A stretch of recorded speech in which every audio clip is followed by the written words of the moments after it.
예. 안녕하세요. 네, 반갑습니다. 2024년도 12회 행정사 2차 시험 민법 계약 과목을 간단하게 예시 답안지를 중심으로 해서 설명을 좀 드리겠습니다. 행정사 시험이 12번이 시행이 됐고요. 올해가 12회인데 작년에 1번 케이스 문제가 좀 어려워서 올해도 1번 케이스 문제 난이도에 대해서 걱정이 많았는데 문제 길이도 짧지는 않았고요.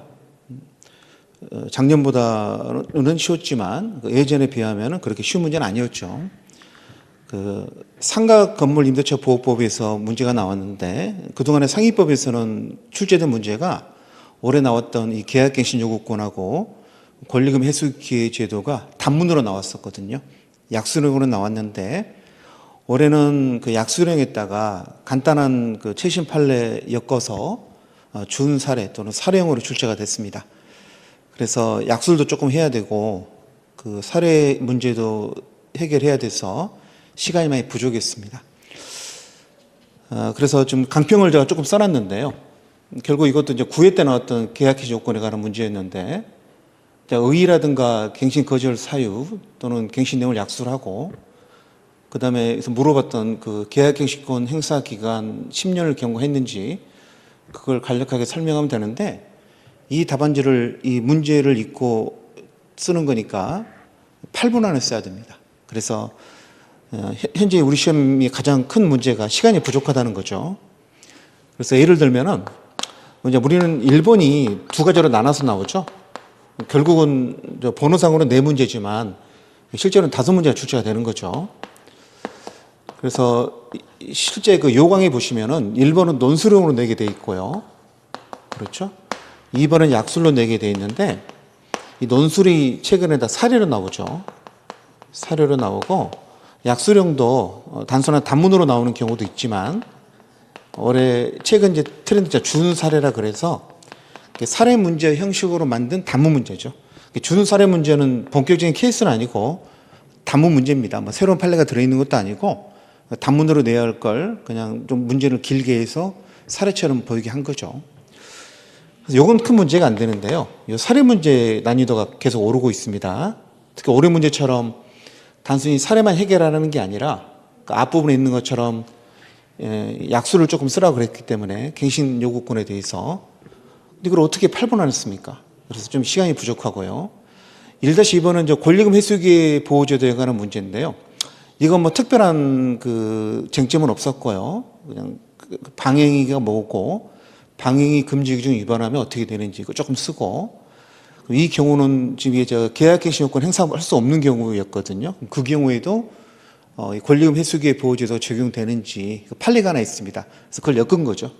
그래서 올해 1번 문제 특징은 뭐냐면 기본적인 약술 문제에다가 최신 판례를 하나 엮어가지고 그 판례를 알고 있는지를 물어보는 겁니다. 그래서 1번을 8분에 쓰고요. 2번도 8분에 써야 됩니다. 그 다음에 2번 문제는요. 그 전에 출제가 됐던 문제였는데 4회 때 나왔던 원시적 불능과 계약 체결상 과실 책임인데요. 정확하게 계약 체결상 과실 책임은 계약 교섭의 부당한 중도 파기 문제도 있고 원시적 불능 문제도 있는데 시험 문제에서 원시적 불능의 경우 535조만 쓰라고 그것도 친절하게 요건과 효과만 쓰라고 그랬거든요. 그래서 간단하게 쓰면 되겠죠. 그래서 이건 8분 안에 쓰는 건 별로 어렵지 않았습니다. 근데 이것도 또 확대 적용 막 쓰고 그러면 시간이 지나가는데 여기서 시간을 많이 잡아먹었을 테니까 빨리 써야겠죠. 그 다음에 3번 문제는 이건 이게 담보 책임인지 위험부담인지 또는 원시적 불능인지를 먼저 결정을 해야 되는데 매도인과 매수인 간의 계약이 체결됐는데 그 당시 이게 그 물건 자체가 병소유라 그랬잖아요. 그러면 이것은 전부 타인 권리 매매가 되거든요. 그래서 담보 책임을 쓰는 문제였는데 이걸 위험부담으로 착각하셔가지고 쓰신 분들이 많이 계셨어요. 그래서 그것만 착각하지 않았으면은 이 자체도 8번 안에 쓰는 건 문제가 없었습니다. 그래서 3번도 8번 안에 쓰고요. 4번 문제는 이것도 2회 때 나왔던 그 조합 채무에 대한 책임 문제에 나왔는데 똑같은 문제입니다. 똑같은 문제고 다만 이제 준사례형처럼 그 약간 예를 든 건데 이건 예전에 그 사법시험 2009년도인가요? 그때 기출문제거든요. 그대로 비슷하게 나왔죠. 사례다 문제에도 그래서 그 사법시험 문제를 넣어놨는데 출제도 좀 예상이 됐었고 그래서 잘 썼을 걸 생각합니다. 얘도 이제 8번 안에 쓸 수 있죠. 전체적으로 보면은 2번, 3번, 4번은 8번 안에 쓸 수가 있는데요. 그 1번, 1-1번하고 1-2번을 그 8번 안에 쓰기가 쉽지 않았습니다. 답안지를 작성하면서도 더 많은 내용을 제가 예시 답안지를 쓸 수가 있었는데 개인적으로는 8분 또는 최장 10분을 넘지 않게 답안지를 작성해서 실제 뭐 우리가 알아야 될 모든 내용을 답안지에 쓴 건 아니고요. 실제 시험장에서 쓸 수 있는 실전 답안지를 좀 쓴 겁니다. 그래서 어떤 내용들은 좀 더 써도 되는데 일부러 뺀 것도 있어요. 일부러 빼고 안 쓰고 굳이 어차피 넣어봤자 시험장에서 쓸 수도 없으니까 안 쓴 답안지도 있어서 제 답안지를 보시면 좀 답안지가 좀 이렇게 그 내용이 길지가 않습니다. 실전 답안지라서 그렇습니다. 그래서 1번부터 한번 풀어보도록 하겠습니다. 뭐 다시 나올 수도 있는 문제니까요. 1번 문제 같은 거 다시 보면서 조금 볼게요.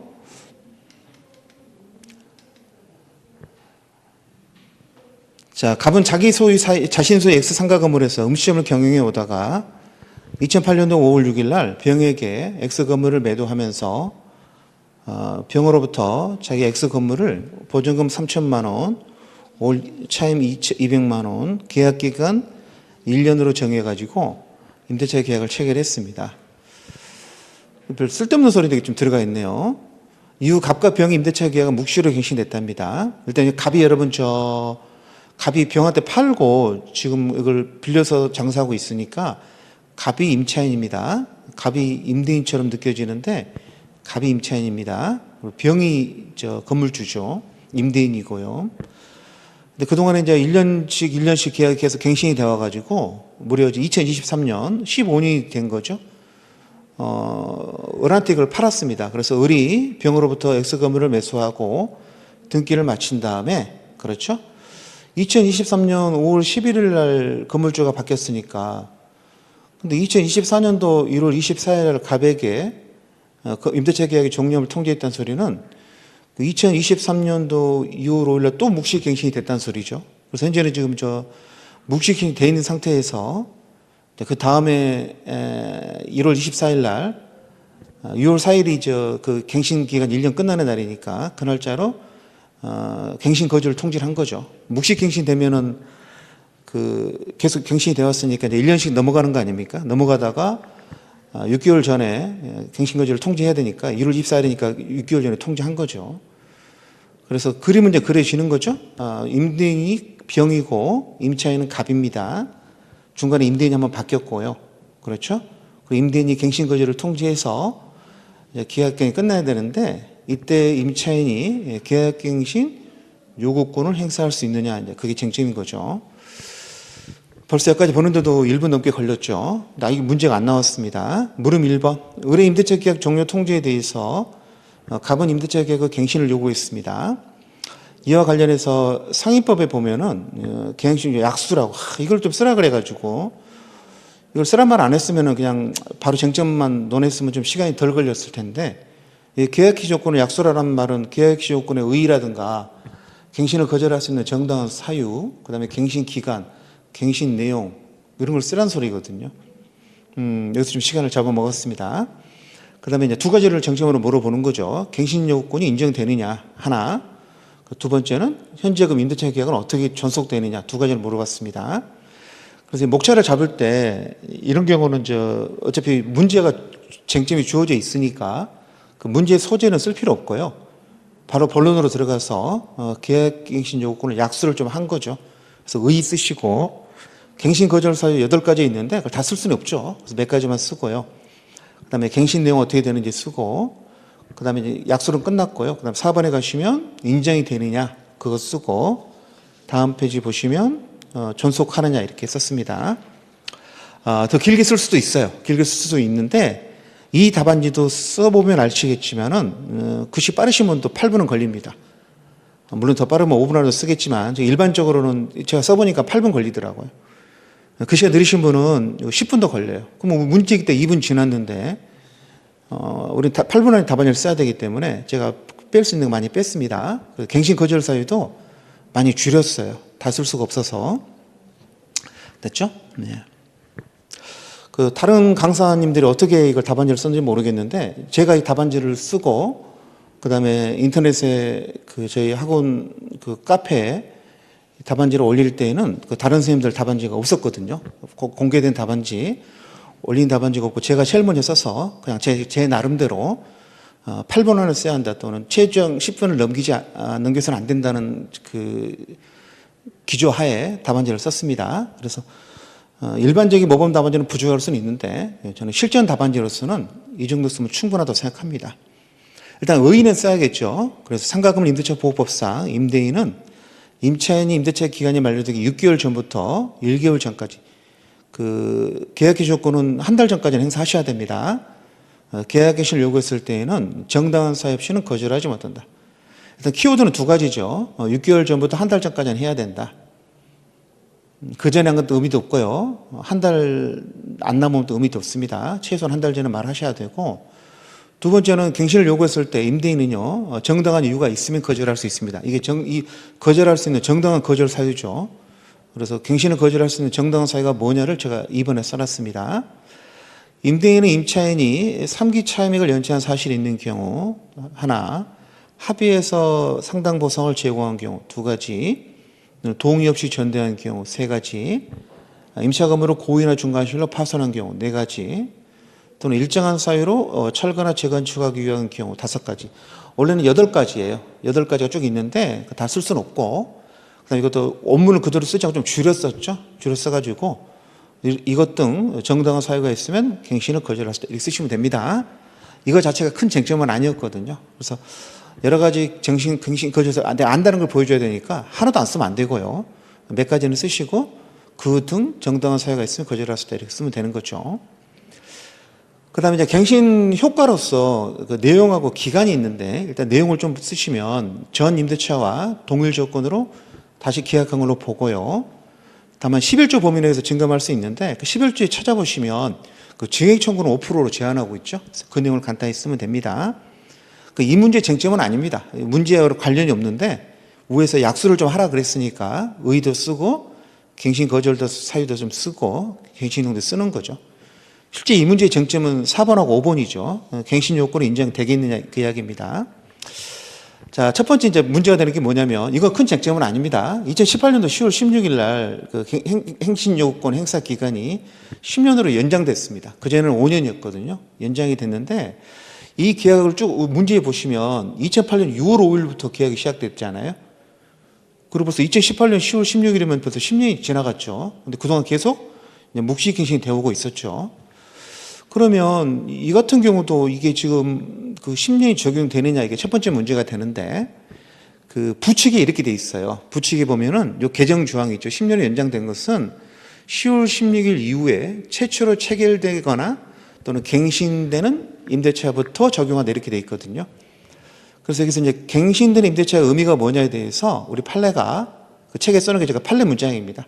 그래서 갱신됐다 그 다음에 보시면 임차인 값처럼 10월 16일 이전, 2008년도 체결된 계약이잖아요. 최초 계약이. 그 전에 체결됐지만 2008년 10월 16일 이후에 그 이전에 갱신되었던 계약 갱신 사유에 따라서 갱신되는 경우도 개정법이 적용된다, 이렇게 돼 있거든요. 그 이전에 인정됐던 계약 갱신 사유에 따라 갱신되는 경우, 실제 법에서는 그냥 그 이후에 갱신되는 임대차에부터 적용한다, 이렇게 돼 있는데, 우리가 판례가 그 표현을 그 이전에 인정되던 계약갱신 사유에 따라 갱신되는 경우, 이렇게 표현하고 있거든요. 문장이 좀 길어요. 그리고 이 문장 자체가 불분명한데, 이 문장 해석에 대해서, 그러니까 그 전에 인정되던 갱신 사유는 계약갱신 요구권 행사에 대한 갱신도 있을 수 있고요, 묵시갱신도 들어갑니다. 근데 이 문제를 보면은 2023년도에 주인이 바뀌었고요, 그 전까지는 계속 묵시갱신이 되어 왔죠. 그러니까 2018년도 10월 16일 이후에도 묵시갱신이 됐거든요. 그래서 적용이 된다는 거죠. 그래서 이제 10년이 되는 겁니다. 그래서 이 양거리 2번. 일단 첫 번째 쟁점, 10년이 적용이 된다. 두 번째, 최초 임대차 기간을 포함해서 10년이라고 그랬거든요. 그게 전체 임대차 기간이 10년입니다. 끝까지 인정한다는 거죠. 그 다음 세 번째, 이거 주인이 바뀌었잖아요. 바뀐 경우도 되나? 예, 됩니다. 그래서 임대인 즉 상가 건물 소유자가 변동된 경우에도 최초 체결된 계약부터 10년입니다.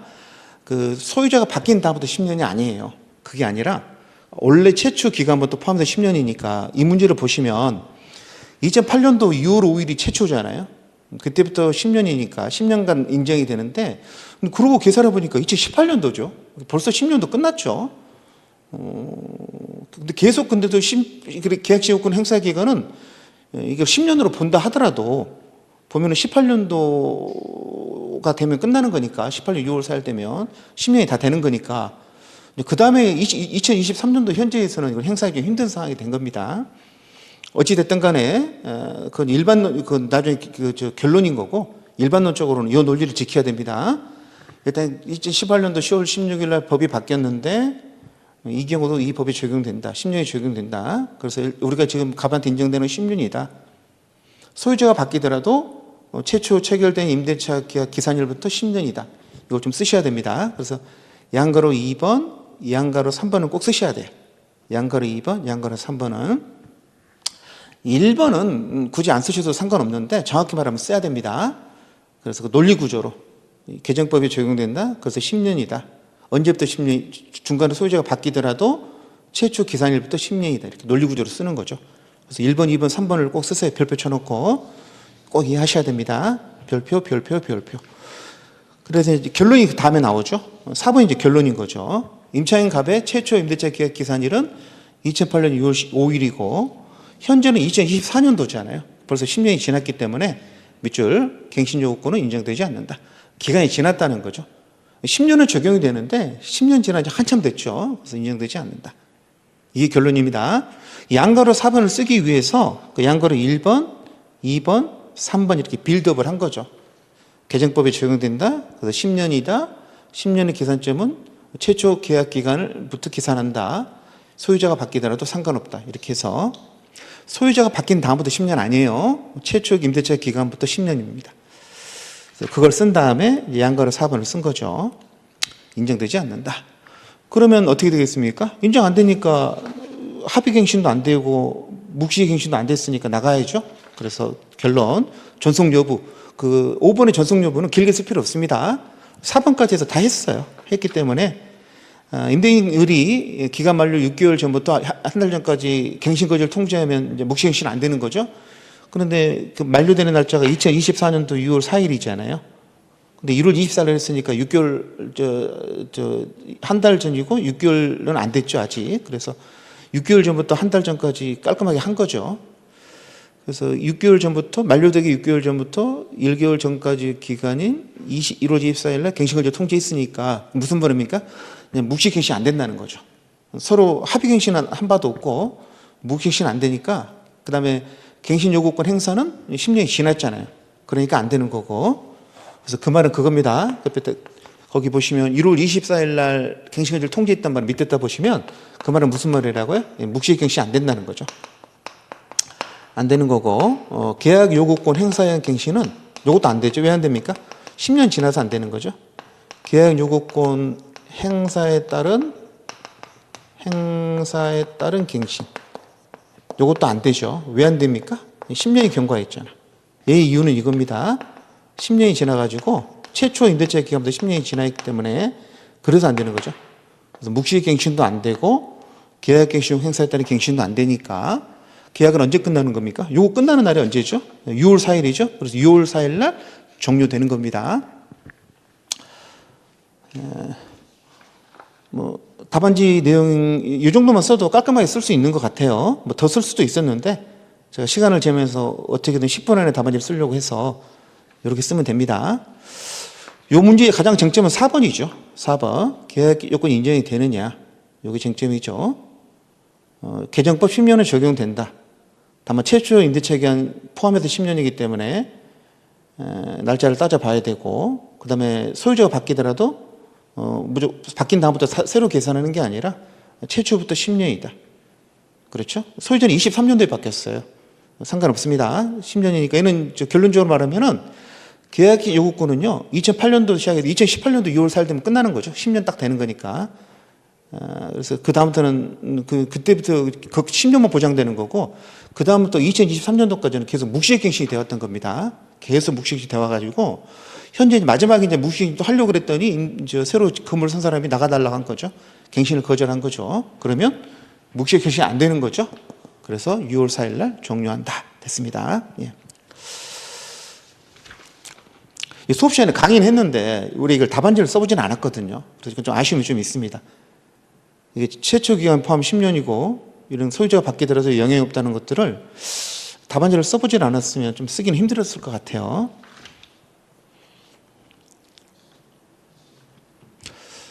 이게 이 판례를 공부를 하더라도 막상 답안지를 써보지 않으면 이게 쓰는 게 쉽지가 않거든요.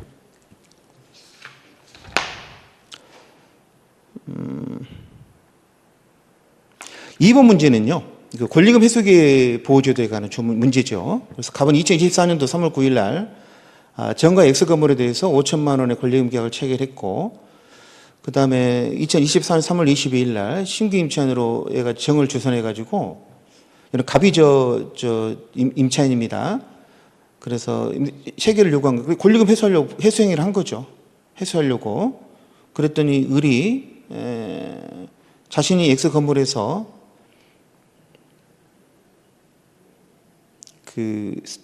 샌드위치가 직접 하겠다. 이건 정당한 사유가 아니죠. 그래서 요구를 거절했습니다. 그 정당한 사유 없이 임대차 계약 체결을 거절하는 것은 이게 임대인의 방해가 되잖아요. 자기가 장사하겠다고 거절하는 건 정당한 사유가 아닙니다. 임대인의 권리금 회수기의 보호제도 약수라. 이것도 좀 일반론을 쓰라고 문제를 냈죠. 갑의 권리금 회수 방안에서 검토하시오. 그래서 그 답안지도 1번에 일반론을 좀 썼습니다. 일반론을 좀 썼죠. 그래서 신규 임차인이 되려는 자로부터 권리금 지급하는 걸 방해해서는 안 된다. 썼고, 그 방해인 제가 네 가지를 써놨죠. 권리금을 요구하거나 수수하는 거, 권리금을 지급받지 못하게 하는 행위, 현재의 고액의 차임과 보증금을 요구하는 거, 그다음 네 번째 정당한 사유 없이 임대차 계약 체결을 거절하는, 이걸 방해인 네 가지입니다. 이런 거 하시면 안 된다는 거죠. 누가요? 임대인이 이런 거 하시면 안 됩니다. 이것도 그 조문 원문을 그대로 쓰지 않고 조금 줄여서 써놨습니다. 여러분 답안지 쓸 수 있게. 그 사후에 정당한 사유, 이게 중요하죠. 정당한 사유가 있으면 방해해도 된다는 거 아닙니까? 계약 체결 거절해도. 그래서 어떤 게 정당한 사유냐면은 그 신규 임차인이 되려는 자가 자력이 없다, 개털이다, 의무를 위반할 우려가 있다, 또는 앞으로 1년 6개월 이상 영리 목적으로 쓰지 않을 것이다, 임대인이 이 임차인을 구해와가지고 걔가 권리금을 준다, 이런 경우. 그러면 저 계약 체결 거절해도 되죠. 그래서 그 권리금 회수기의 보호제도가 시험에 나오면은 방해 안 되는 거 네 가지, 그 다음에 해도 되는 정당한 사유 네 가지 꼭 외우셔야 됩니다. 좀 줄여서라도 좀 외우세요. 그래서 제가 답안지 밑줄을 안 쳐놨는데 요건 좀 밑줄을 쳐놨습니다. 지금 저 해설 강의 들으신 분들은 내년에 시험 보실 분들이잖아요. 그래서 시험 답안지를 좀 줄였어야 되니까 밑줄을 좀 쳐놨습니다. 그 방해 금지를 위반하면 어떻게 됩니까? 위반하면 손해배상 책임이 생깁니다. 방해하면 안 된다 그랬는데 방해하게 되면은 권리금 계약이 효력이 생기는 게 아니라, 신규 임차인이 새로 들어오는 게 아니라 임차인이 손해배상을 받을 수 있는 겁니다. 이거 좀 헷갈리시는 분들 많더라고요. 첫째 중요합니다. 임대인이 방해행위 금지를 시켜놓은 요 규정, 그 위에 1호, 2호, 3호, 4호, 그걸 위반한 때에는 밑줄 손해를 배상할 책임입니다. 위반 효과는 손해배상 책임입니다. 위반하면은 권리금 계약이 체결되는 게 아니라, 권리금 회수가 보호되는 게 아니라 손해배상을 해주라고 되어 있죠. 손해배상 액수는요, 지금 받기로 한 금액이 있죠. 신규 임차인이 지급하기로 한 금액하고 임대차 종료 당시 권리금, 그중에서 낮은 금액을 넘지 못한다. 낮은 금액으로 해주겠다, 그 소린 거죠. 요게 좀 일반론으로 좀 쓰셔야 돼. 요게 일반론이고요.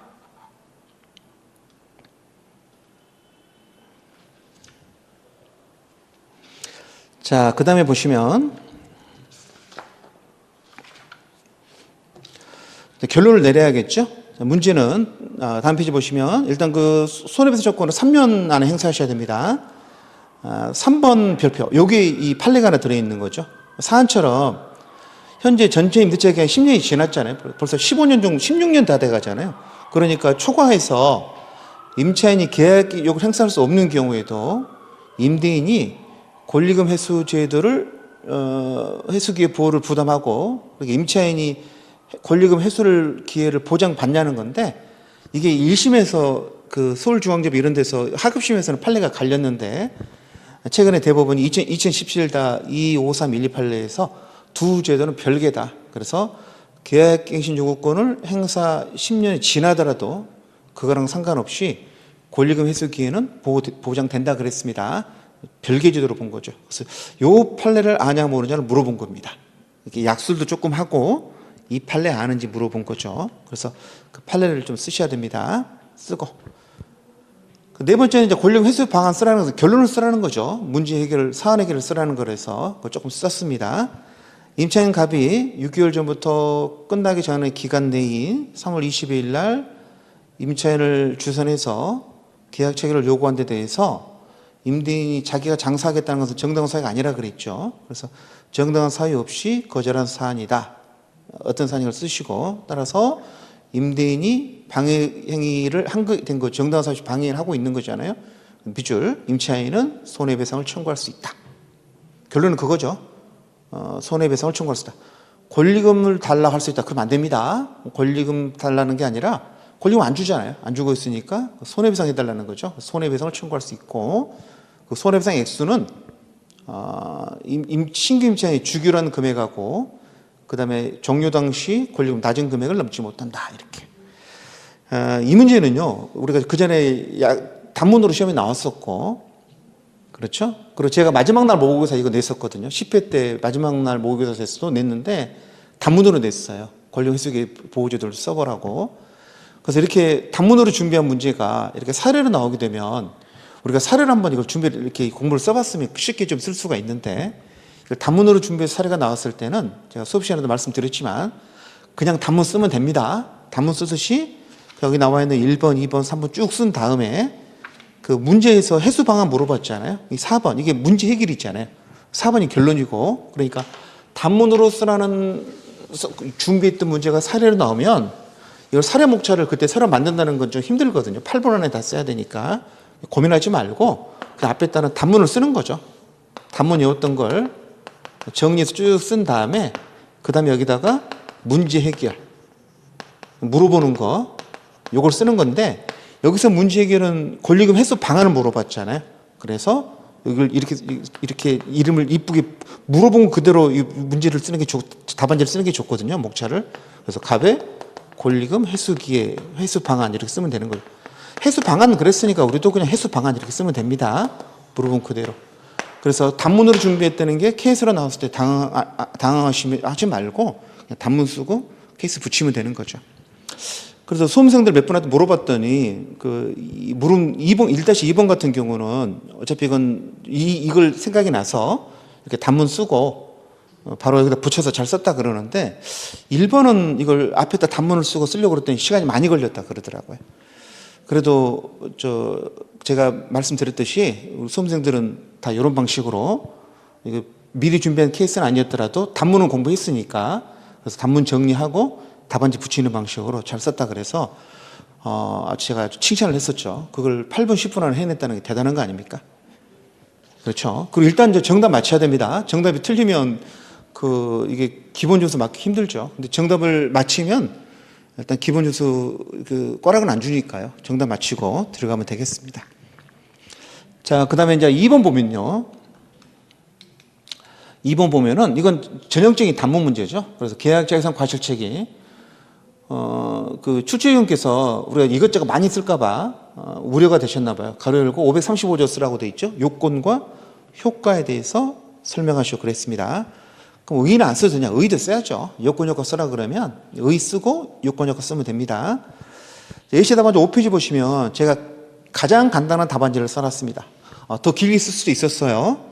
의, 요건, 효과 그 다음에 4번을 해가지고 계약적 이상 과실적인 확대 적용 그래서 계약이 착오로 취소된 경우라든가 또는 계약 교수의 부당한 중도파기 다 쓸 수가 있었는데 벌써 1번 문제에서 시간을 많이 잡아먹어서 저 2번은 가장 간단하게 진짜 뼈만 간추려서 답안지를 써봤습니다. 이것보다 적게 쓰면 안 됩니다.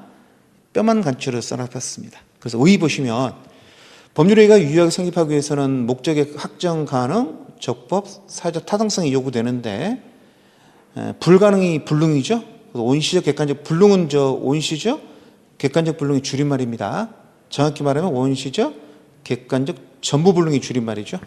그러면 이제 불가능이니까 무효고 무효권은 부당이득 반환이죠. 그래서 이미 이행한 계약금은 부당이득의 법리에서 반환 청구할 수 있고 and 추가로 530의 요건을 갖췄을 때는 계약 체계상 과실 책임을 부담한다 이렇게.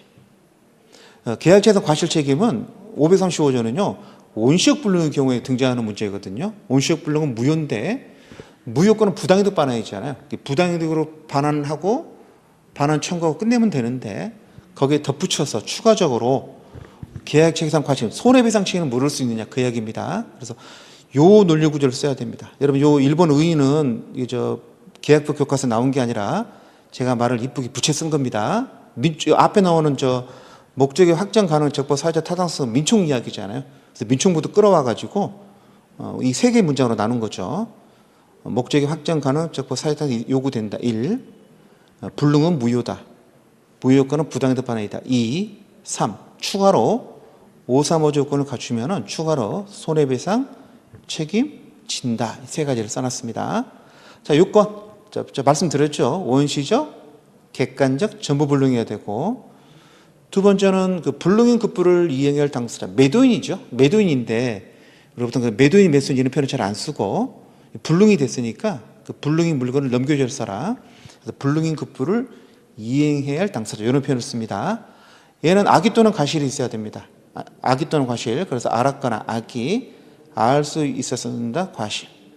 상대방은 선이 무과실해야 되죠. 선이 and 무과실입니다. 몰랐고 모르는데 과실이 없어야 됩니다. 그랬을 때 상대방이 그 이행할 당사자 멱살을 잡고 손해배상 책임을 물을 수 있습니다. 효과 535 조건을 모두 충족한 경우라면 불능인 급부를 이행할 당사자 보통 매도인이죠. 상대방이 계약의 유효를 믿었으므로 인하여 받을 손해 그걸 우리가 신뢰이익의 손해 또는 신뢰손해 이렇게 표현합니다. 그 신뢰이익을 배상해 줘야 됩니다. 다만 이는 계약의 유효함으로 인하여 생길 이익, 그걸 이행이익이라고 그러죠. 그걸 넘지 못한다. 535조에 나온 조문 그대로 쓴 겁니다. 원칙은 신뢰이익 배상인데 이행이익을 넘지 못한다. 이렇게. 그래서 일부러 확대 적용 이런 문제는 안 썼습니다. 그거 쓰다 보면 3번 문제를 못 써요. 그래서 그 4개 문제를 다 자세히 쓸 수가 없어요. 시간 제한이 있잖아요. 어차피 우리는 한 문제를 잘 써서 합격하는 게 아니라 1번, 2번, 3번, 4번을 다 잘 써서 그 점수를 모아서 합격하는 거니까 제가 시험자도 말씀드렸듯이 4개 문제 다 써야 되고요. 한 문제를 열심히 쓰는 건 진짜 안 좋은 습관입니다. 그래서 제가 최소한 써야 할 내용을 2번 답안지에 써봤습니다. 자, 그 다음에 3번을 보시면요. 3번은 이제 어려운 문제는 아니었는데, 많은 수험생들이 이걸 여기다 담보책임을 써야 되는데, 그 유형부담을 쓰고 나오신 분들이 많아가지고 좀 안타깝습니다. 일단 매도인 매수인을 파악해야 되는데, 그 문제에서 가르쳐주고 있잖아요. 누가 매도인 매수인인지. 그래서 갑이 매도인이고 을이 매수인이라고 가르쳐주고 있는데, 제가 일본어 밑줄을 좀 쳐놨죠. 병소유 건물에 대한 매매계약. 그게 뭡니까? 타인 권리 매매죠. 권리 전부가 타인에게 속한 경우. 타인 권리 매매잖아요. 이게 위험부담이 되려면 처음에 매매계약 체결할 당시에는 타인 게 아니어야죠. 갚고 있는데 그 다음에 며칠 됐을 때 위험부담이 문제되는 건데 이건 처음부터 타인 거 있잖아요. 계약 체결 당시 기준으로 해서. 그러니까 전부 타인 권리 매매 담보 책임을 써야 됩니다. 많은 분들이 좀 착각하셨어요. 그 병명이 등기가 말소돼가지고 진정한 소유자가 제기한 소유권 이전 등기 말소 청구 소송에서 패소함으로써 이게 지금 문제가 조금 교수님이 이거 케이스를 만들면서 이거 비슷한 문제가 여러분 교과서라든가 시험 문제에 나온 적은 있는데 저도 낸 적도 있고요. 여러 번 냈었죠. 기출도 이거 2번이나 됐으니까. 근데 문제가 좀 뭐냐면 이런 느낌이 들잖아요. 갑인 지금 병소유 건물이라는 거 알았을까요? 매도인은? 병소유로 등기가 되어 있었을 텐데. 그래서 이 갑이 좀 악인지 선인지 을은 알았을까요? 뭐 그런 문제가 있는데 그 말 안 하고 있죠. 말 안 했으니까 우리도 병이 악이다든가 아니 갑이 악이다든가 을이 악이다든가 이렇게 단정할 수는 없습니다. 여러 가지 경우를 쓰는 거고 지금 쉽게 생각하면 좀 이렇게 좋은 쪽으로 생각해 보면 갑 입장에서는 병 걸 알았을 수도 있겠죠. 내가 이걸 취득해서 넘길 수 있겠다 생각하고 있었는데 병도 이게 등기만 병으로 돼 있었고 진정한 소유자가 따로 있었던 거죠. 그래서 병도 소유권을 뺏기다 보니까 갑이 병한테 가갖고 소유권을 이전받아서 넘겨주는 건 거의 말이 안 되는 거 아닙니까? 그래서 밑에 있죠. 소유권 이전이 불능이 된 거죠.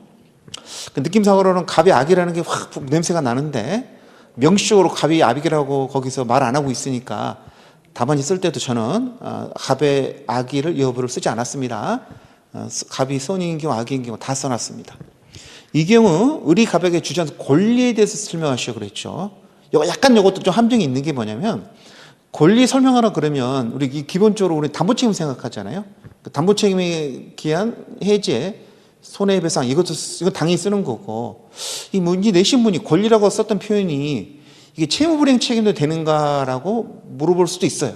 근데 저는 안 썼습니다. 왜 안 썼냐면은 밑에 답안지 보시면 알겠지만 담보 책임만 써도 이거 8분 걸립니다. 8분 넘게 걸려요. 그래서 일부러 그냥 담보 책임만 썼습니다. 그리고 채무불이행 책임 원래 담보 책임 채무불이행 경합하죠.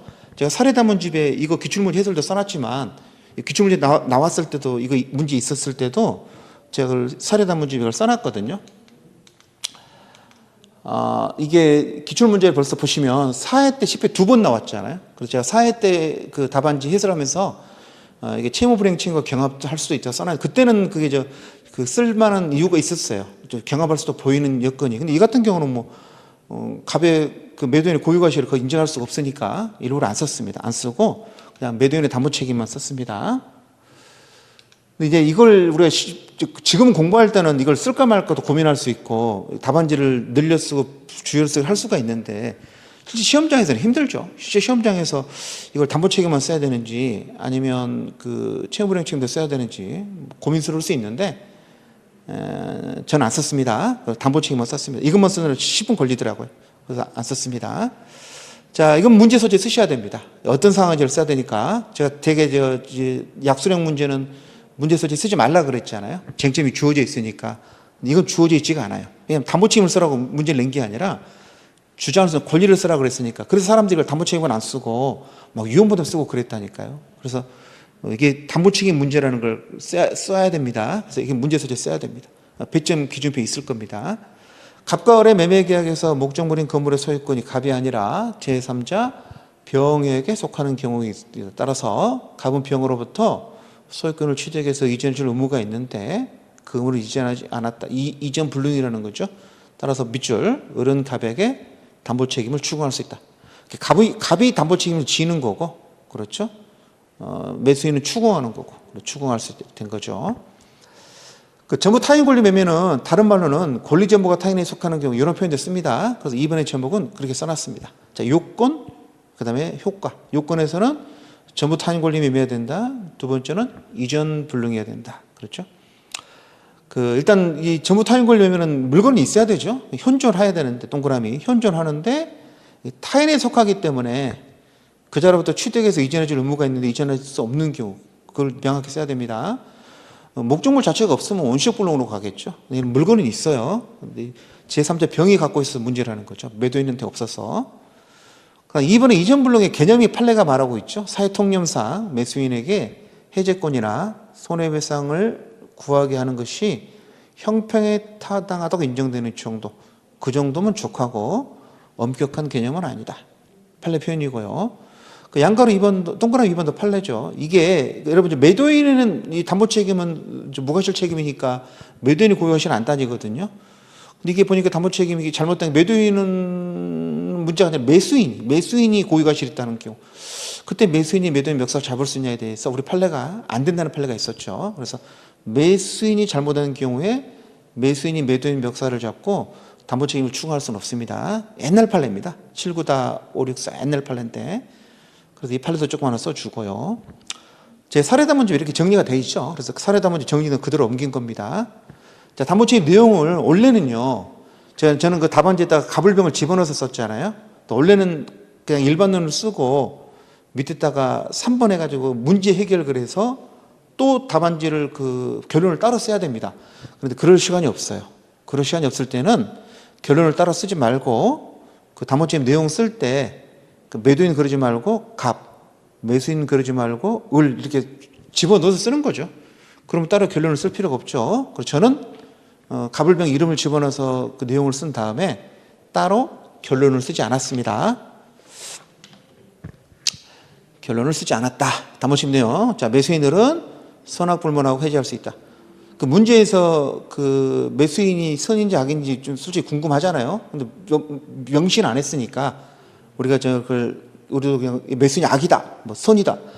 병 앞으로 등기된 걸 어떻게 매수인이 모를 수 있냐 이렇게 쓰지 말고 그냥 일반론을 쓰는 거죠. 선이든 악이든 해지할 수 있고 손해배상은 누가 할 수 있다고? 선이 매수인만. 그래서 매수인들이 선이라면 손해배상을 청구할 수 있고 이때 손해배상 액수 산정은요 2가지 오셔야 됩니다. 불능당 시 시가가 표준이고 불능당 시가 표준이고 두 번째 이행이익 배상이죠. 그 이행이익을 판례가 거기 제가 써놓은 것처럼 계약이 완전히 이행된 것과 동일한 경제적 이익 이렇게 표현했습니다. 그 이행이익이죠. 손해배상은 이행이익 상당액을 말한다 이렇게. 어떤 분이 저한테 질문하셨더라고요. 선생님 저는 저 매도인도 악이라고 생각하고요. 매수인도 악이라고 생각해서 그냥 손해배상은 못한다고 썼으면 이렇게 써서 가슴이 답답해지던데 근데 그 채점위원은 알 겁니다. 이분이 내용을 모르는 게 아니라 이걸 악이라고 판단했다고. 그래서 제가 좀 긍정적으로 생각하라 그랬는데 문제 자체에서 주어지지 않았을 때는 원래 원칙은 우리가 임의로 판단하지 말고 그냥 일반론을 쓰는 거죠.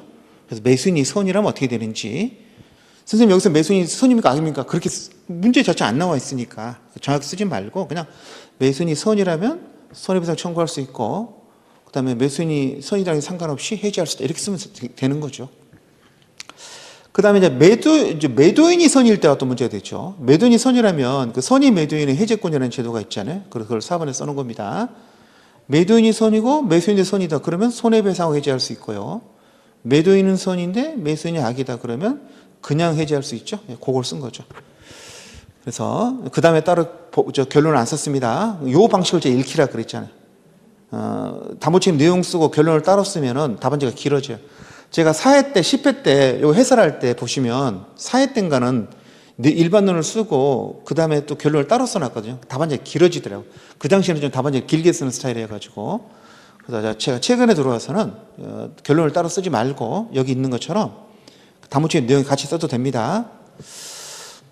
이 답안지를 보고 어떤 분이 선생님 저 문제 소재가 있는데 왜 문제 해결 결론이 없나요? 그러시던데 결론을 양가로 이번에 담보책임 내용에 같이 써놓은 거죠. 결론을 따로 쓰면 너무 시간이 많이 걸려서 안 썼습니다.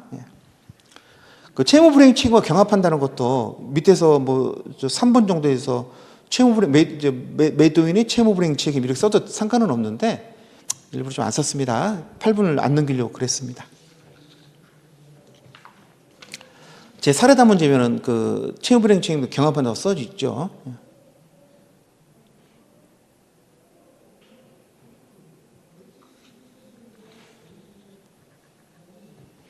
자, 그 다음에 보시면, 자, 문제 4번은요, 이것은 그 조합 체험에 대한 책임이죠. 그 조합에 대해서는 문제가, 교수님들이 조합을 굉장히 좋아하시잖아요. 근데 지금까지 나왔던 문제는 조합 탈퇴했을 때 어떻게 되느냐에 대해서 두 문제가 나왔고, 이것은 2회 때 나왔죠. 2회 때 이걸 물어본 적이 있었는데,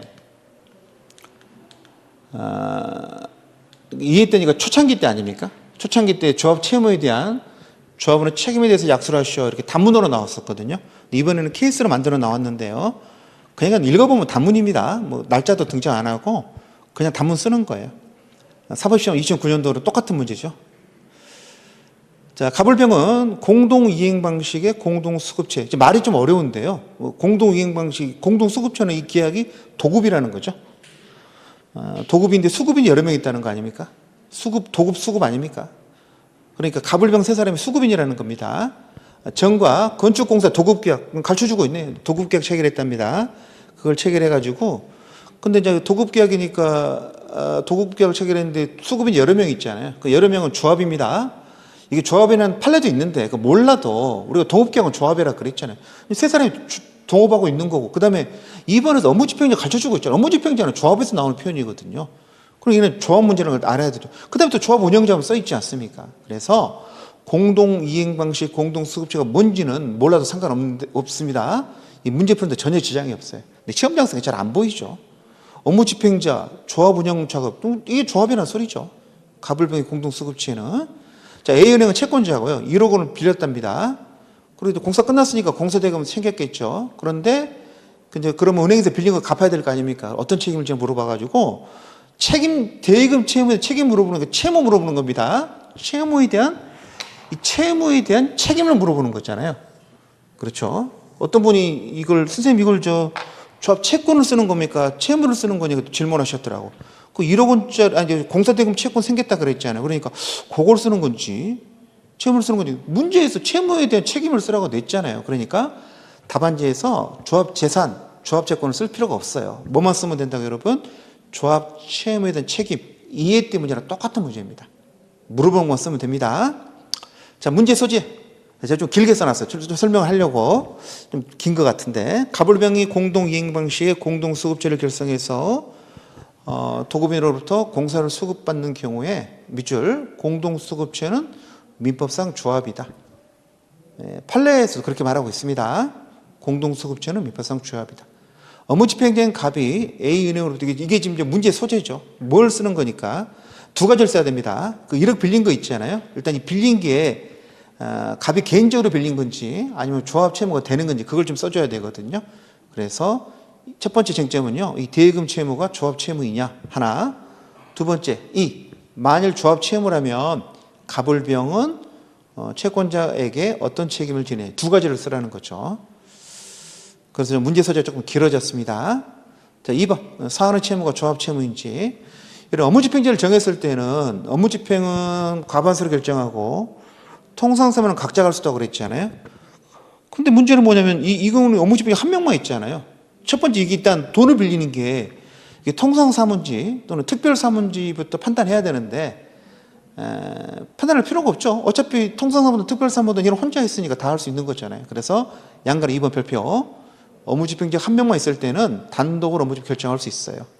따라서 갑이 1억 원 꾼 것은 유효입니다. 법을 어긴 게 아니라는 거죠. 유효니까 이것은 조합 채무가 된다는 겁니다. 그래서 1억 원의 대금 채무 조합 채무다. 결론 됐죠? 사례담문집에 그 사법시험 기출문제 제가 실어놨을 때 이거 그대로 써 있습니다. 그대로 갖다가 옮겨 쓴 거예요. 그다음에 이제 이번 문제 쟁점은 3번이죠. 조합 채무의 책임. 여러분 조합 채무 책임은 두 가지죠. 공동 책임, 개별 책임, 관계. 딱 이거 쓰는 겁니다. 1번에는 끝에 보시면 공동 책임, 2번에는 끝에 보시면 개별 책임, 3번에 끝에 보시면 관계. 요것만 쓰면 됩니다. 다른 내용 많이 있어요. 많이 있는데 그거 쓸 시간이 없습니다. 절대 시간이 없어요. 저는 그래서 제가 사법시험 기출문제도 그랬고 그다음에 사례담 문제 정리되는 거 보면은 다른 거 일체 쓰지 않습니다. 저도 써봤는데 그 많은 내용들 디테일하게 쓰려고 그러니까요. 20분도 부족하더라고요. 그래서 저는 제가 강의할 때도 그랬지만은 조합 채무를 물어보면 딱 요 세 개만 쓰라 그럽니다. 공동 책임, 개별 책임, 관계. 세 개만 쓰라 그래. 의도 쓰지 마라 그래요. 그냥 공동 책임, 개별 책임, 관계. 공동 책임은 뭘로 책임지는 거예요? 조합 재산. 조합 재산 동그라미. 조합 재산으로 책임지고 조합 재산 동그라미 1번, 양가로 1번. 조합 재산 동그라미, 공동 책임 동그라미. 자, 양가로 2번. 개인 재산 동그라미, 개별 책임 동그라미. 오늘 두 가지인 거죠. 조합은 조합 재산으로 책임지는 경우도 있고, 조합이 법인격이 없거든요. 그러니까 조합의 채무는 꼭 조합원의 채무가 돼요. 그래서 개인 재산으로도 책임을 져야 됩니다. 그걸 우리 개별 책임이라 그래요. 자, 동그라미 1번. 조합의 채권자는 은행이죠. 그 A은행은 채권 전액에 대해서 채권 전액이 얼마입니까? 여기 보니까 1억이죠. 빌린 게 1억 원에 대해서 조합 재산으로부터 변제 청구할 수 있습니다. 그 조합 재산이 뭐가 있는지는 그 문제 안 나와 있는데 그 조합 채권 있지 않습니까? 대금 채권. 이것도 조합 재산에 들어가죠. 그것도 들어가고 뭐 동호받아 보니까 또 다른 재산이 있을 거 아닙니까? 조합 재산이 있으면 거기에 대해서 청구할 수 있고. 그래서 2번은 그 어떻게 소송하는지를 써놨죠. 그래서 A은행이 원고가 돼가지고 조합을 상대로 소송하시면 안 됩니다. 조합은 법인격이 없잖아요. 조합은 사단법인도 아니고 비법인 사단도 아닙니다. 그래서 갑을병 세 사람을 모두 상대로 해야 됩니다. 조합을 상대로 그러면 안 돼요. 조합원 모두를 상대로 해가지고 판결문을 받은 소를 제기하고 판결 받아가지고 집행은 조합재산에 집행하는 거죠. 피고는 조합원을 상대로 하고 잡아가지고 그래서 그 양가로 동그라미 2번 같은 경우 써야 됩니다. 그리고 일부러 제가 거기다가 또 A은행 갑을병 넣어가지고 일반론 쓰고 문제 해결 이렇게 안 썼죠. 바로 그냥 결론까지 문제 해결까지 같이 써버린 거죠. 저는 앞으로는 모든 그 답안지를 이런 형식으로 쓰려고 그럽니다. 결론을 따로 쓰지 말고 되도록이면 본문 앞에서 같이 쓰는 식으로. 자, 개별 책임.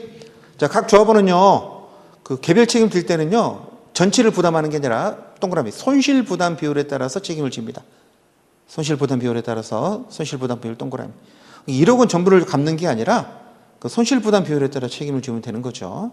그리고 손실 부담 비율을 또 뭘로 정하고 막 그런 것들이 있는데 필요 없어요. 쓸 시간이 없어요. 그래서 그냥 각각이 그냥 손실 부담 책임자 쓰고, 그렇죠? 그래서 문제는 그 다음이죠. 손실 부담 비율을 모른대요. 그러면 균분입니다. 아니, 채권자가 모르는데 채권자한테 손실 부담 비율을 네가 알아내서 청구하라는 건 좀 이상하잖아요. 그래서 첫 번째 1. 손실 부담 비율, 두 번째는 균분입니다. 알지 못한 때는 균분. 이게 그 책에 나온 조문 그대로입니다. 조문에다 그냥 A은행 그만 집어넣은 거예요. 동그라미 2번. 조합원 세 사람 중에 개털이 하나 있네. 변제를 잘하겠다. 그럼 그 사람과 다른 사람들이 좀 부담해야죠. 그래서 변제할 수 없는 부분은 다른 조합원이 균분합니다. 균분 동그라미. 변제할 자력이 없는 자가 있으면 다른 조합원이 균분, 이런 식으로.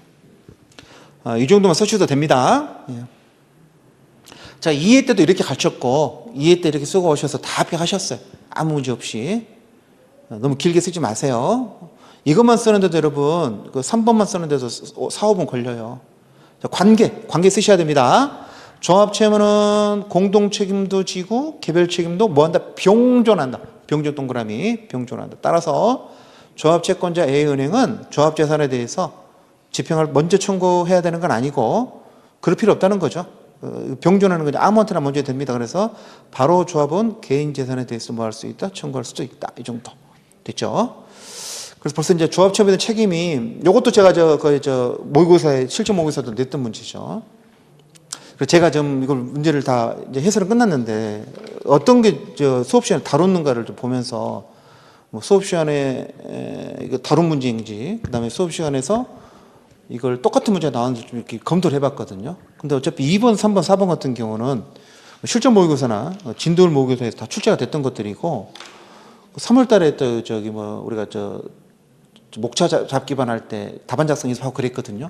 8회 동안 막 시험 보고 그랬는데, 그때도 연습을 많이 했던 문제였습니다. 근데 문제가 뭐냐면, 이게 이제 준서류를 섞여가지고 나오니까, 그래도 뭐 2번, 3번, 4번으로 섞여 나와도 큰 문제가 없었는데 1번 같은 경우는 좀 힘들었을 겁니다. 특히 1-1번 같은 경우는 이걸 우리가 단문으로 열심히 준비를 했는데 이거 케이스로 나와가지고 좀 힘들었습니다. 그래서 이걸 단문으로 나온 걸 케이스로 나왔을 때는 당황하지 말고 그냥 단문 쭉 정리한 다음에 문제 해결, 결론 붙였으면 된다. 그리고 문제 해결 목차는 물어보는 것을 그대로 목차로 삼으면 된다는 걸 다시 한번 확인할 수 있었습니다. 그래서 내년 시험 준비를 조금 우리가 고민을 좀 해봐야 되는데, 여러분들은 다 이거 들으시니까 조금 제가 총평에도 써놨죠. 같이 볼까요? 올해 행정사 민법 시험의 특징은요, 네 문제 모두 1번, 2번, 3번 네 문제죠. 1번이 1-1- 이렇게 돼 있어서 문제는 네 문제인데 실제 주제는 5주제입니다. 모두 기출된 주제가 출제됐다는 거죠. 시험의 거듭됨에 따라서 이제 기출문제라도 중요부는 계속 반복 출제되고 있고요. 작년, 재작년까지만 해도 우리 기출된 것은 3문제 정도 나왔거든요. 제가 그래서 기출문제 3개 나오고, 그 다음에 새로운 문제 2개 나올 거라 그랬는데, 올해는 기출문제가 5개 다 나왔고요. 또 하나가 문제가 뭐였냐면은, 우리 시험은요, 2년에 한 번씩은 B급 문제가 나오거든요. B급 문제가 나오고, A급 문제가 이렇게 4가지 주제는 A급, 한 주제는 B급이 나오는데, 올해는 1번, 2번, 3번, 4번이 다 A급 문제가 나왔습니다. 그래서 B급 문제는 나오지가 않았어요. 모두 A급이 나왔습니다. 그렇죠? C급은 아예 안 나왔고요. 고용 같은 것은 C급이니까 C급 문제는 한 번도 나온 적 없고 A급, B급이 나온 거죠. 그렇죠. 근데 우리 공부할 때는 이제 B급도 하셔야 됩니다. A급도 하고 B급도 하고. C급은 필요 없어요. C급은 제가 언급할 때만 한 3줄 정도 보면 되고, 보통은 A급, B급은 해야 되는데, B급도 이걸 2개를 다 해야 되느냐, 그건 아니고요. 이것부터 먼저 하는 거죠. 먼저 하고, 그렇죠? 이건 나중에 하고, 항상 그 중요도의 순서에 맞춰서. 올해 같은 경우는 전부 다 A급이 나와가지고 요것만 공부한 사람도 문제가 없었죠. 근데 내년은 또 그런 건 아니니까. 그래서 A급 먼저 한다. A급이 먼저 하는 걸 따져보니까, 제가 따져보니까 우리 시험 문제를 크게 세 가지로 나눌 수 있거든요. 첫 번째 뭐냐면 기출된 주제. 기출된 주제 나왔던 거 있잖아요. 두 번째는 안 됐는데 미기출인데 A급 문제가 있어요. A급이 안 나온 것들이 있거든요. 세 번째는 최신 판례라든가 최신 사례 이런 거죠. 다른 시험에 나왔던 사례 이름 세 가지로 나눌 수가 있는데, 그렇죠. A급을 나누면 세 가지로 나눌 수가 있어요. 근데 기출된 주제를 따져보니까 이게 한 40문제 정도 됩니다. 우리가 지금 12회 동안 시험을 봤잖아요. 근데 그 중에서 중복된 거 이것저것 빼고 나면은 기출된 게 40문제 정도 되더라고요. 근데 아직 안 나온 A급 문제가 10문제나 됩니다. 창약의 효력이라든가 수소논문으로 이런 것들은 꼭 나와줘야 되는데 시험에 안 나오고 있거든요. 그건 계속 A급입니다. 10년 동안 A급이었는데 앞으로 계속 A급 준비하셔야 되고, 그래서 내년 시험 우리가 대비할 때도 기출이 되지 않았지만 중요한 문제 10문제는 따로 정리할 겁니다. 됐죠? 그 다음에 이제 세 번째는 뭐냐면 최신 판례 사례죠. 올해 1번 문제가 제가 좀 전에 설명드렸을 때 그랬잖아요. 올해 1번 문제가 그 상위법상 계약기준 요건이라는 문제인데 일반론도 쓰고 그 다음에 최신 판례를 엮어가지고 문제를 냈다 그랬잖아요. 그래서 이 최신 판례 문제를 해야 됩니다. 그 다음에 다른 시험에 나왔던 사례 문제도 해야 되거든요. 근데 올해 조금 우리 시험에 1번이 조금 어려웠던 이유가 뭐였냐면은 요게 1번 문제 요 내용 이건 좀 더 쉬웠는데 이건 그 판례만 붙이면 되는데 요 같은 문제는 계산해보는 문제는 다른 시험에 똑같은 문제가 나온 적이 없어요. 다른 시험에도 상위법상 계약기준 요건에 관한 문제가 나오긴 했지만 요 문제를 정확히 똑같이 나온 건 없었거든요. 시험위원이 문제를 만든 거죠. 본인이 이렇게 막 2008년, 2023년 만들어가지고 그 판례를 섞어서 물어보고 싶어 했습니다. 그래서 제가 고민하는 게 뭐냐면은, 최신 판례가 나온 걸 최신 판례만 갖고 준비하면 안 될 것 같아요. 최신 판례 그대로 준비하면은 이게 섞어서 사례로 나왔을 때 그걸 8분 또는 10분 안에 내가 알고 있던 판례를 이 문제의 사례에 맞춰서 쓴다는 것은 쉬운 문제가 결코 아니더라고요. 그래서 제가 이제 결심하게 된 것은 최신 판례 문제도 내년 대비할 때는 전부 다 사례로 만들어가지고, 올해도 제가 나눠드렸는데 내년은 그 2배, 3배 더 만들어가지고 전부 다 사례화 시켜가지고요. 시중에 다른 기출문제 없더라도 제가 억지로라도 문제를 만들어서 사례화 시켜서 연습을 시켜야 하겠습니다. 그렇게 마음을 먹었고요.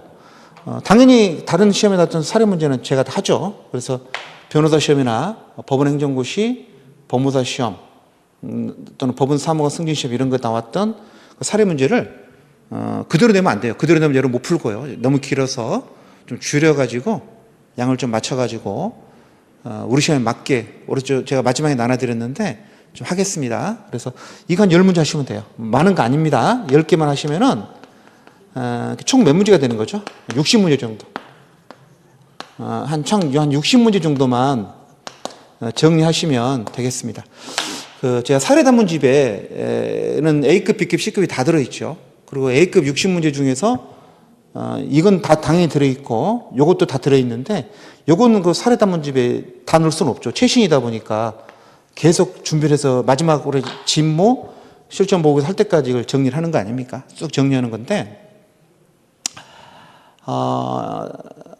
그래서 이건 마지막까지 제가 나눠드리겠습니다. 실전 보고서 하루 특강할 때 계속 나눠드려가지고 그럼 60문제 정리하더라도 조금 더 늘 수는 있겠죠. 알파는 있을 수 있는데 기본적으로 60문제 정도 하겠습니다.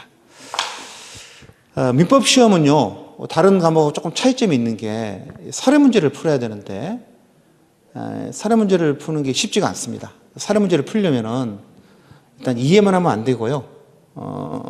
조금 세보면 이게 이해한 다음에 정리하셔야 되고요. 그렇죠? 그걸 암기하셔가지고 시험장 가셔서 그걸 그 문제에 맞게 표현을 하셔야 돼요. 이게 너무 힘든 과정이죠. 요것도 힘든데 이걸 뭐 제가 해주니까 상관없는데 암기가 되더라도 표현까지 해야 되니까 문제 모양에 맞춰서. 그래서 우리는 어떻게 하냐면은 암기할 때 어떻게 표현할 것까지도 미리 준비해가지고 미리 문제를 만들어서 대비를 해야 될 것 같아요. 그래서 최신 판례 문제 같은 경우도 다 사례화 시켜가지고 정리하겠습니다. 꼭 10문제만 한다는 소리는 아니고요. 뭐 더 할 수도 있겠죠. 근데 최대한 많이 하고요. 빼먹는 거 없이 다 하겠습니다. 뭐 제가 미리 난이도를 판단해가지고 우리 시험에 나오기 너무 어렵다. 그래서 제가 안 한 것들 몇 개 있거든요. 올해도 그랬는데 내년 시험에는 다 해야 될 것 같아요. 왜냐면 여기 문제 수준이 높아지고 경쟁이 세져가지고 이것만 해갖고는 안 될 것 같아요. 다 하겠습니다. 암기와 관련해서 물론 이해도 마찬가지인데요. 이해도 마찬가지인데 크게 네 가지죠. 귀로 암기하는 게 있고, 눈으로 암기하는 게 있고, 입으로 암기하는 게 있고, 그렇죠. 손으로 암기하는 게 있잖아요. 1차 시험은 여기까지만 하면 되죠. 1차 시험은 강사가 이해하게 설명해 주면 그걸 듣고 이해하고 내가 책을 보면서 이해하면 됩니다. 따로 더 이상 할 필요 없죠. 그래서 우리가 1차 시험 같은 경우 눈에 바른다 그러거든요. 눈으로 암기하는 거죠. 이해는 귀로 하고 눈으로 암기하는 거. 2차 시험 어떻게 됩니까? 여기까지 하셔야 돼요. 2차 시험은. 요것도 안 되고요. 손으로 쓸 수 있어야 되거든요. 그것도 쓸 수 있는 것도 시간에 맞춰서 네 문제 모두를 적절한 분량으로 목차에 맞게 써야 됩니다. 굉장히 쉬운 게 아니죠. 여기까지 추가돼야 되니까. 손으로 쓸 때 적절하게 표현해야 되니까 굉장히 어려운 문제죠. 그래서 내년 대비 강의할 때는 여러분 제가 좀 더 땡기려고 그래요. 우리 시험의 커리큘럼이 11월, 12월 달에 기본이론 하고 1, 2월 달에 심화하고 3월 달부터 5월 달까지 목차 잡기 하고 6월부터 8월까지 해서 진모, 9월 달에 실전 모의고사 이렇게 가잖아요. 그래서 보통 우리 6월 달부터 50분씩 답안 작성을 했었죠. 채점도 하고 참석도 하고 3월 달에는 우리 2024년도에서는 이걸 30분 답안지를 썼거든요. 30분 하고 1월 달에는 안 쓰고 12월 달도 안 썼어요. 1월 달에는 우리가 몇 번 10분 정도 쓴 적도 있었는데 그래서 지금 제 개인적 생각으로는요.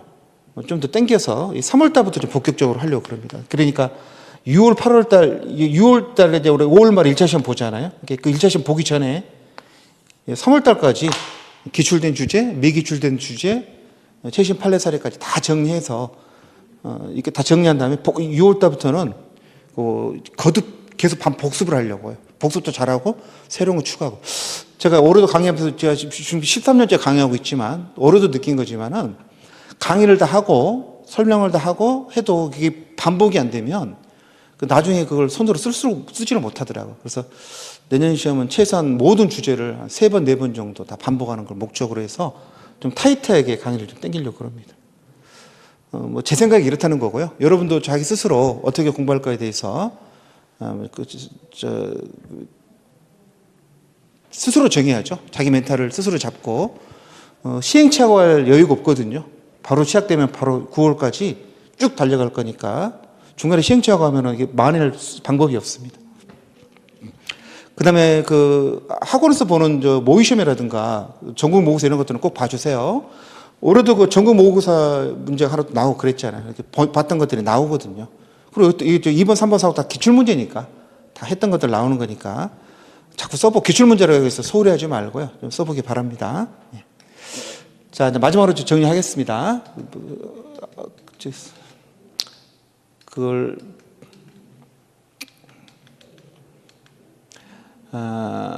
이거죠. 주어진 시험 시간에 비해서 지문은 길고 문제가 길어요. 답안지를 길게 쓴다는 게 아니라 우리 시험의 특징이 뭐냐면 문제가 길죠. 문제가 일단 깁니다. 읽는데 2분 걸립니다.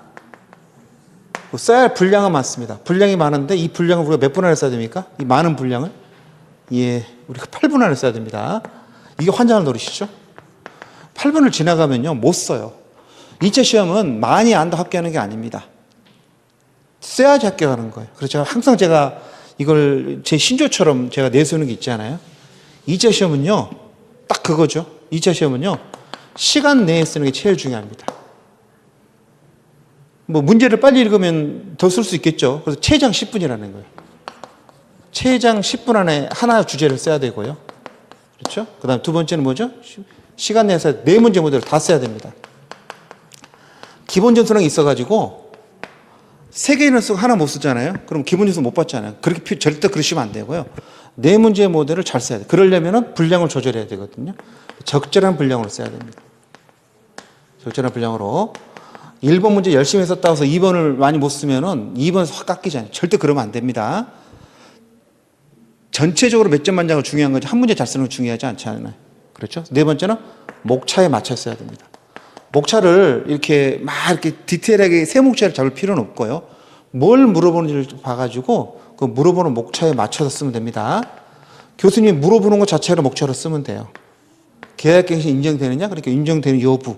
계약이 존속가느냐? 계약이 존속. 그렇게 목차에 맞춰 쓰면 되는 겁니다. 그래서 시간 내에 써야 된다. 네 문제 모두를 다 써야 된다. 그렇죠? 적절한 분량을 맞춰서 써야 된다. 목차에 맞춰 쓴다. 꼭 좀 기억해 두세요.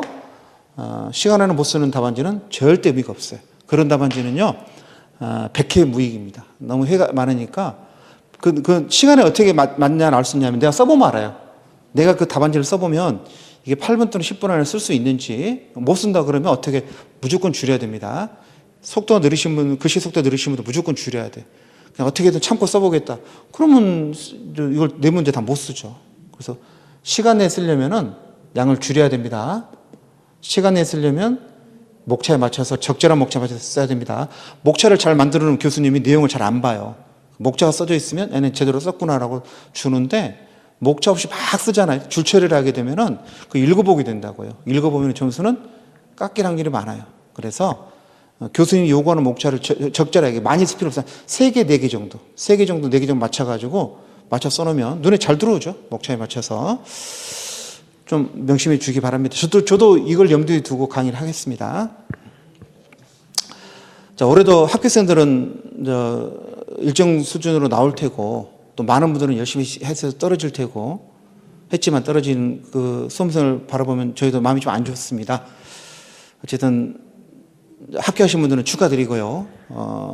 조금 올해 부족해서 자기가 조금 부족하다 느끼신 분들은 내년 시험을 어떻게 준비할지를 좀 고민하셔서 내년 시험에는 모두 다 합격하고 그랬으면 좋겠습니다. 물론 제일 좋은 것은 올해 시험 문제 제가 조금 못 썼어도 이것저것 점수들 모아서 합격하는 게 제일 좋죠. 그래서 일단 조금 답안지가 제가 지금 설명한 예시 답안지만큼 못 쓴 것 느낌도 좀 들고 왜 나는 이렇게 못 썼을까? 조 선생님이 이걸 최소한이라 그러는데 나는 왜 최소한 못 썼을까? 이렇게 생각할 필요는 전혀 없습니다. 시험은 결국은 이게 옆 사람하고 나하고 경쟁인 거지 절대적 평가는 아니거든요. 상대평가도 약간 가미되어 있는 거니까 남들보다만 조금 잘 쓰면 되는 거고 내가 남들보다 잘 쓴지는 아무도 모릅니다.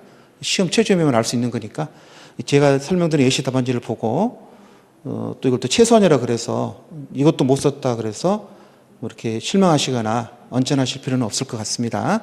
이건 그냥 하나 예를 보여주는 거잖아요. 그래서 예시 답안지 아닙니까? 모범 답안지 아닙니다. 예시 답안지니까요. 그렇게 하시기 바랍니다. 일단 올해 시험 보신 분들은요. 올해 꼭 합격하시길 기원하고요. 내년 준비하신 분들은 앞으로 열심히 강의를 준비하고 여러분들도 열심히 따라올 수 있도록 마음가짐을 새롭게 하고 그걸 우리가 다시 생각하면서 해설 강의를 마치겠습니다. 고맙습니다.